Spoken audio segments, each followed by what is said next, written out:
What's going on, YouTube? Metal Complex here, and today I am finally bringing you this beautiful custom knife from Begg Knives. This is the Begg Knives Custom Mandera. Let me go ahead and get that blade out for you so everybody can see that there. This is a beautiful and very striking custom piece from Begg Knives. Really excited to have this in hand.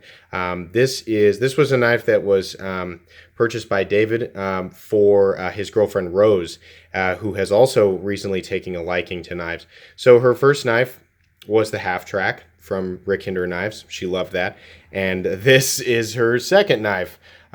So she is taking quite a jump, but now has a very quickly refined taste for ceramic bearings and flippers and things like that. So this knife in combination with the half track has set a very high standard for Rose, I would say. David graduated through essentially quality of knives in a similar fashion, so they both have they both have acquired a taste, a very specific taste for folding knives, and the bar has been set by Begg Knives. This is an amazing knife. I have a lot to say about it. As always, I always have a lot to say. You know, my shortest videos are like 17 minutes. That seems to be the case. If you're new to this channel, what I like to do is reviews on inexpensive knives, expensive knives, sometimes extremely expensive knives, such as the one you're looking at right now. Kind of all over the place. I just really like knives. I like to talk about them. I'm not a professional on anything. I'm just a guy with a camera, a tripod, and the power of the internet. And I upload 4 to 5 times a week. So if that sounds like your cup of tea and you like consistency and you like knives, this might be the channel for you. You can also follow me on Instagram at metal_complex. Let's quit talking about that and move on into specs here. I will probably do multiple accidental face reveals with that polish. I don't care. I'm not trying to hide my face necessarily. Overall length, we have 8.5 inches. Yeah, it looks to be about 8.5 inches there. Let's move this piece back here and get a blade measurement here real quick. Blade coming in, actual usable cutting edge coming in at about 3.5 inches, slightly more for the total blade length, maybe 3.6 inches on the total blade length. So this is it's a large knife. It's not huge. Let's do some size comparisons here real quick. How about versus the Ontario Rat Model 1? The curvature of this knife is hard to, it's hard to line the butts up there. You can see there, we are very similar in length with the overall length with the Ontario Rat Model 1. How about some higher end production stuff? Let's do the Chris Reeve Nkosi. You can see there again, very similar in length to the Nkosi. How about the Rick Hinder XM18? XM18 coming in at just a little bit shorter, 8.25 inches. How about, back to regular production knives, how about the Spyderco Paramilitary 2 coming in at 8.3 inches, 8.4 inches, something like that. I really need to switch the pocket clip on that guy so it stops falling all over the place. How about the Benchmade Griptilian coming in at about 8 inches overall? And finally, last but not least, the Spyderco Delica coming in at 7 inches overall. Really cool. So, if you watch the video on the osteo, you'll know that I had a long conversation with Mark Skaggs. I have a very high opinion of Mr. Skaggs. We have talked multiple times for long periods of time each time. He's very friendly.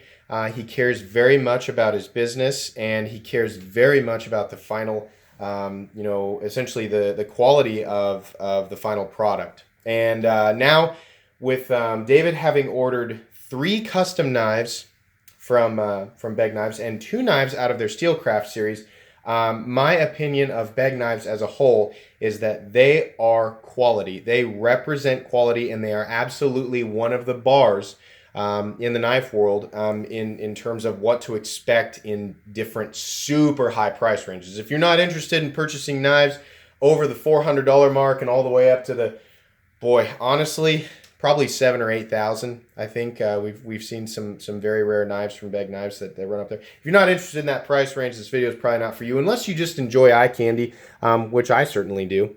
But Begg Knives represents a standard of quality that absolutely, is something that I think a lot of other knife makers attempt to measure up to. And he's a great guy. He didn't try and push and tell me why Begg Knives are better than other knife makers. On the contrary, he actually emphasized how important the relationship between knife makers and knife forgers was. And I talked about this before, but it just struck me as, wow, that's cool. Yeah, and they, he's a nice guy. They make an excellent product.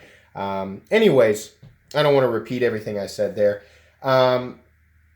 Mr. Skaggs, you watched that other video. I know you commented down in the comment section. I appreciate that. You told me that the osteo was an Italian word for grudge, and I never asked you what Mandera meant.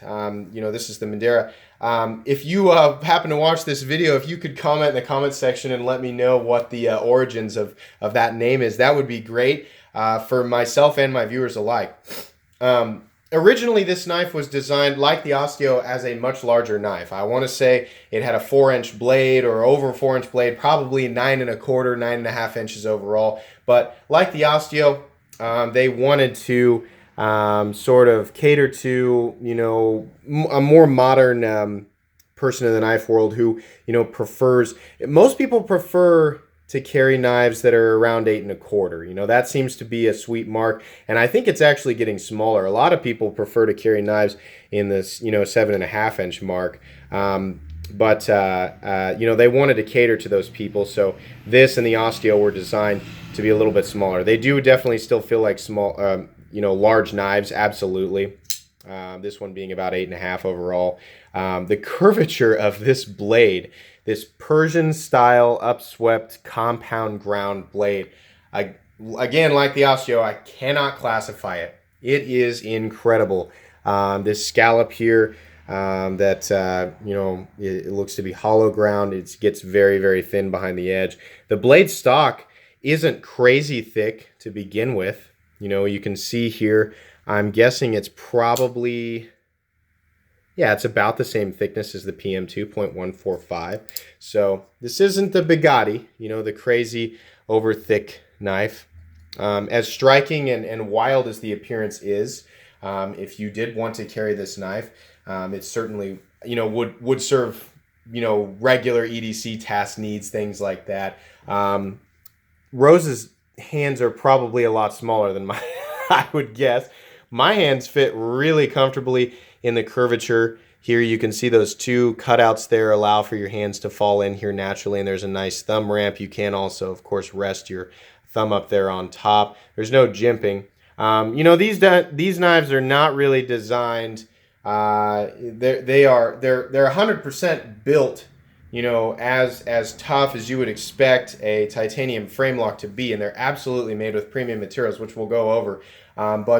This is more of a collector's knife. I think David and Rose are pretty rare people. They will carry knives like this, and they will use them. The nice thing is that this knife is made so well that it absolutely will stand up to things that they'll use it for, which is generic cardboard cutting, paper cutting, package opening, regular EDC tasks.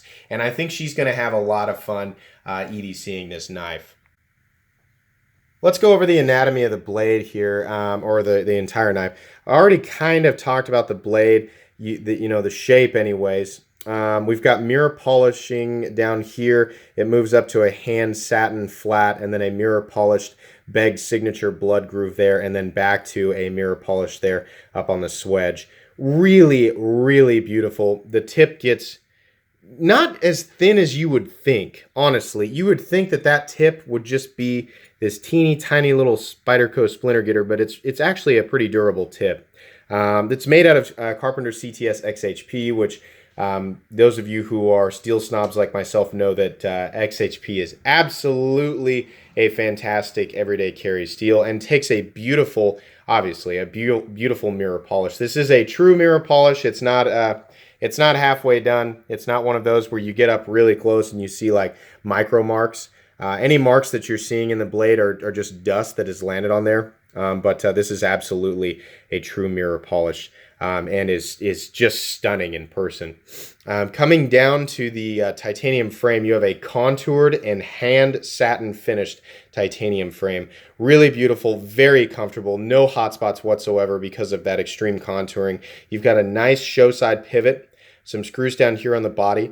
You can see the backspacer has another sign or another signature Begg Knives finish, this jeweled ice finish on the backspacer. It's very beautiful. The contrast is nice on the frame, kind of breaks up the monochromatic nature of the frame, which, by the way, I'm a huge fan of. I mean, you guys saw in the size comparisons, the XM18 is mine, monochromatic, and the Inkosi is also mine, also pretty monochromatic. Yeah, I know those inlays are technically black micarta, but basically you can tell I'm a huge fan of kind of the all stonewashed or all satin look. I just really like that. So this knife speaks to me. Though I do enjoy some color contrast. You know, the osteo that David has is also amazing. And, you know, red and green and, you know, bronze sometimes. You know, I do enjoy colors like that. But I'm very drawn to a monochromatic look. So anyways, moving back around here. Backspacer is beautiful. They also actually jewel it on the inside, which is really cool. They jewel the relief cutout for the frame lock. If I can focus there, it's gonna have a hard time focusing because of the angle. It doesn't want to focus on the relief cut, but you can see in there, right in here, they have jeweled that. Really nice. And of course, the pocket clip. The pocket clip is jeweled, so wherever she clips that that beautiful finish will stick out and kind of just, it'll just look nice. You know, you've got the ball bearing lock there, or I'm sorry, the ball bearing pocket clip, which is another, I think they were the first to do that. Begg Knives, not 100% sure. You've got the frame lock here, which is shaped to fit and sort of meet the other lines of the frame here, and then your lockup, of course, is very early, very solid, no lock stick whatsoever. The flipping action on this knife, as is with all Begg knives that I have ever watched a video on or handled for myself, is just absolute perfection. It is so ridiculously smooth. It's so hard to explain. You know, I understand now, you know, excuse me, when like guys like Jim Skelton are like, it's so hard to, you know, explain exactly, you know, what we mean when we say it's better than ZT, it's better than, you know, flippers in the $400 to $600 range. You know, there's something about the way that they, you know, obviously the tolerances, the way that they polish the surface of these blades, and the interaction with the ceramic bearings, and just the way that they do things. What you end up with, especially after they break in, is this is an action that not only is snappy and quick and gives you that satisfaction when it locks out, but there's no feeling of friction whatsoever. I'm not kidding. I actually cannot feel this. If I were holding this and somebody were pushing down on this blade, I would not be able to tell until that detent pulled the blade back into place. The action is literally that good. Let's flip her straight up here. Yeah, this is a knife that just can be flipped. However, it needs to be, well, obviously you're not going to need to flip it like that, but the detent and everything have been perfectly tuned. It's that good. You know, whether or not you can justify spending what these cost, which I'll let you guys look up, on the knife, that's a personal thing. I know 100% there's going to be at least one person in the comment section going, no way, that costs way too. I mean, we expect that. Every single person who has ever reviewed a knife, it doesn't matter if the knife is $50 or $5,000, 100% of the time I expect someone in the comment section to say that knife costs way too much money. It's not going to deter me. It's not going to deter the people who purchase this knife. And for the most part, anybody who's really 100% serious about buying a knife in this price range, they're probably going to do it, you know, I mean, based on their own opinions. You know, if they've graduated up into this caliber of knives, it's likely a decision that's going to be made 100% by them. So That's perfectly fine if you don't agree with it. You don't have to. I'm just letting you know you're likely not to sway minds of the people who are in this world, I guess. Which I am not a part of, by the way. I'm not. I can't lump myself into this category because my range of knives that I purchase, my high end personally is like Rick Hinder and Chris Reeve. That's about where I get to the point where it's my own personal point of diminishing returns, but I cannot deny the feeling of absolute quality on a Begg knife. And I will say, even being a Hinder and a Reeve fan, is the fit and finish better on a Begg custom? Is the feeling, the flipping action, is it better? Do things look like they have higher attention to detail? Yes. Yes, it is apparent to me, what your money's going towards. And also, let me repeat this from the Osteo video. Mark Skaggs told me each custom knife has an average of 50 hours of handwork that goes into it. So it's not just the 6AL4V titanium on the scales. It's not just the XHP. It's not the fact that these are made in-house in the United States. You are also paying for the handwork that goes into the knife. Yes, it's the same XHP that you can buy on a $180, $250 knife. Yes, but as far as the blade goes, there is a lot, just the blade itself, there is a lot more work that goes into that blade. And that is a huge part of what you're paying for. You are paying for quality, attention to detail, and the blood, sweat, and tears that goes into a knife like this. And, to a lot of people, that is very important. Not only exclusivity, but just, pride of ownership has a lot of subcategories to it, when you're talking about a knife like this. And, I would say in terms of Begg knives, I haven't handled a whole lot of custom knives in my life, but if I were going to drop this kind of money on a knife, I would feel really good about a Begg after handling it. I would not have buyer's remorse with a knife like this if I was going to drop that kind of money on it. So very, very impressed with this. I've got the certificate of authenticity here. I know people like to take a look at that. So you can see here the name, whether or not there's an inlay, information on how they did the frame and the birthday and things like that. So anybody who wants to read that can pause and take a look. But just really, really impressive. The knife comes in, the knife actually comes inside a plastic container that comes in what we are assuming is a unique pouch. There were two pouches between the Mandera and the Osteo, and each one was different. And that's a little thing, but it's nice. It's a nice thing to see, just the pouch is different. It's a very high quality pouch. Looks nice on the outside, extra padding on the inside, heavy duty zipper. The pouch itself obviously is not an expensive item, but it's nice that they give you something like that to keep your custom knife in. Then the pouch actually comes in some bubble wrap, and all of that comes in a box that was very, very well packed. So the knife came 100% perfectly, just in perfect condition when it was delivered.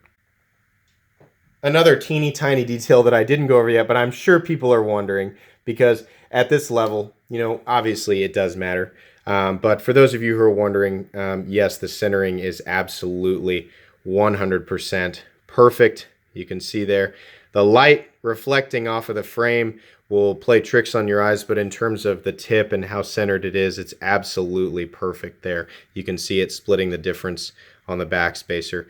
Yeah, you can expect that. Absolutely. You should expect, honestly, we should be seeing that on, in my opinion, any knife over $100 should have perfect centering. Unfortunately, that's not the case. I've spent over $300, dare I say probably $400, and had knives that don't have perfect centering.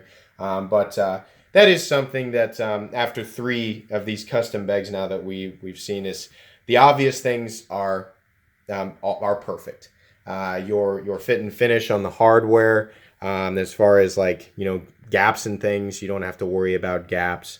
You don't have to worry about unevenness on the grinds, the grind of the edge or the blade. Everything is symmetrical. The holes for the screws, everything meets up. Nothing is sloppy. There's no blade play. Everything just meets perfectly. You can see there, we're not looking at gaps or anything. This all feels perfectly seamless to me. Parts where it is raised, it's raised on the other side as if done intentionally. But when I drag my finger across it, honestly, it feels perfectly smooth. Like I said, the light's coming in from this side. Sorry, I'm like, it's hard to tell. The light's coming in from this side, so any unevenness is due to light coming in from one side and shadows being created on the other. But yeah, as far as how the knife feels, it's just perfect. No sharp edges, anything like that. No flaws that I can see whatsoever. The knife is literally perfect, which is what I would expect from this price range, you know. So anyways, this was really just meant to be an overview. Obviously, I'm not going to review this knife. I'm not going to cut anything with it. This is a very expensive knife that is not owned by me, so it is up to that person to use it for the first time.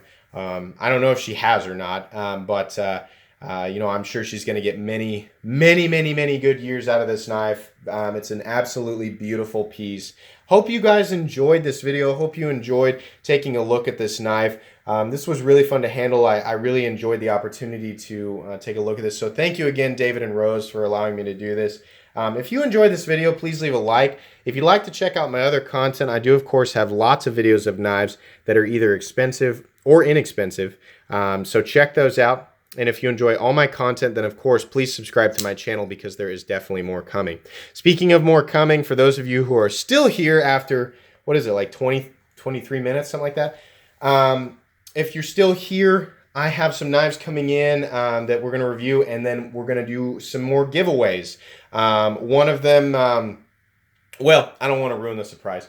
It's not that big of a deal, but I did some giveaways a while back, and everybody seemed to enjoy that, so I want to do that again because I like giving stuff away. So if you are not subscribed to this channel, let me remind you again, go ahead and subscribe so you can be a part of that. If you're already subscribed to this channel, then you'll know as soon as I release the video talking about it. So anyways, thanks again for watching, guys, and have a great day.